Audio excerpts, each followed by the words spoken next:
Hey, thank you for joining me in the after show for Best Watch. This is the Godfather episode. If you haven't seen the main episode already, go to the Broseph channel on YouTube, check out the Godfather episode, and then come back and watch this after show and just enjoy what I have to talk about that's extra on the matter. So, guys, this film is truly a masterpiece. It's on my top 5 list of favorite movies. There's a reason I chose to put the poster in the background for this entire season of Best Watch. It's an incredible film. It's inspired me in so many different ways, really. If you guys don't know this already, there's a part 2 and a part 3. This one that I talked about is just part 1. These films are very long. They're like almost 3 hours, if not 3 hours, in length. And it's a roller coaster of a ride to see where the family goes and just the decisions that's made that gets them to where they're going. Part 2 is interesting. It sort of gives a perspective on how Vito Corleone came to be where he was at, how he was sent to America as a little kid when he was young, and how he sort of grew in New York and just kind of got to where he was in status there.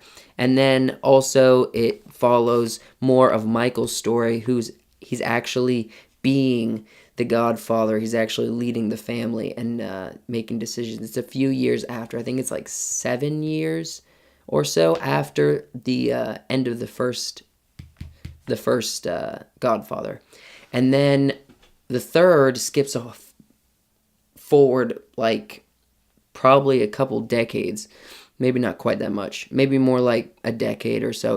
It's a good ways off, and Michael's old, his kids are grown up, and it puts a new perspective on sort of coming back and saying he's made all these hard decisions. This Godfather responsibilities just worn him down physically and emotionally, and you see him sort of trying to live in his old age a little bit with the decisions that he's made while being the Godfather all these years. And it takes a little tool. To see all the negative decisions he's made, it sort of comes to a head, and you kind of see in the third Godfather him kind of restoring some of the relationships here and there. Not all of them, but here and there, it kind of is a sweeter part to this series. And I don't want to tell you how it ends. It's heartbreaking the way it ends, but truly it's a masterpiece of a drama film. All 3 of these. A lot of people didn't really like the second and third part. They thought it didn't do the first part justice. I highly disagree. I would say they're all on the same playing field as far as writing and just the story itself. I think it tells the story beautifully. I think it tells a lot about where the family came from and where they went, and I think it just works out perfectly. All right. Now, I don't know that I've mentioned this before, but I will say one of my favorite characters, not the favorite actor, but one of my favorite actors who's definitely maybe number 2 or 3 is Al Pacino, who plays Michael.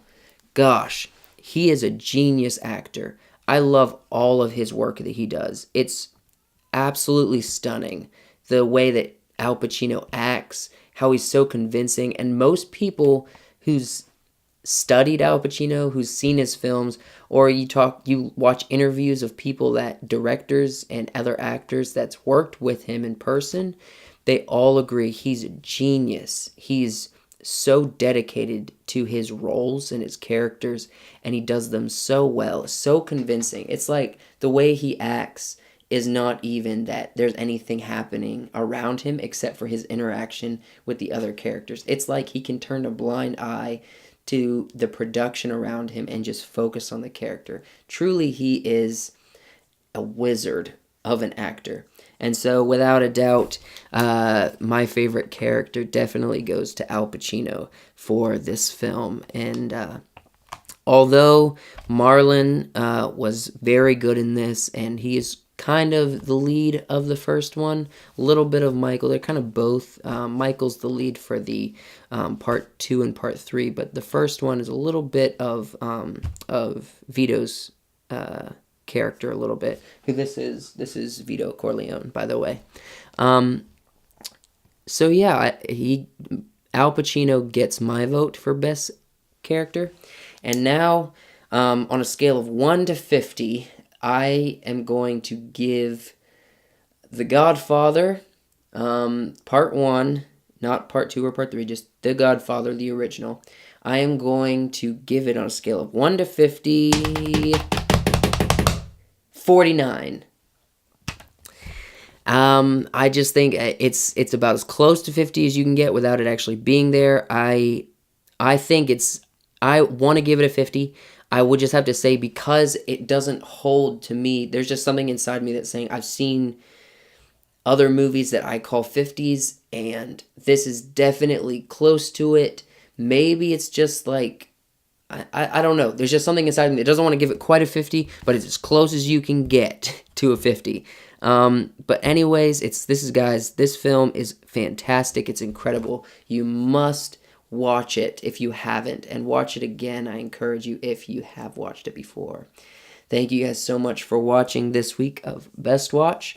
Join me next week as we are wrapping up season 1 of Best Watch, and as we look toward the new year of 2018 and what I will be doing on this channel, and also Wiseworks production channel and their website and social media stuff coming in the new year.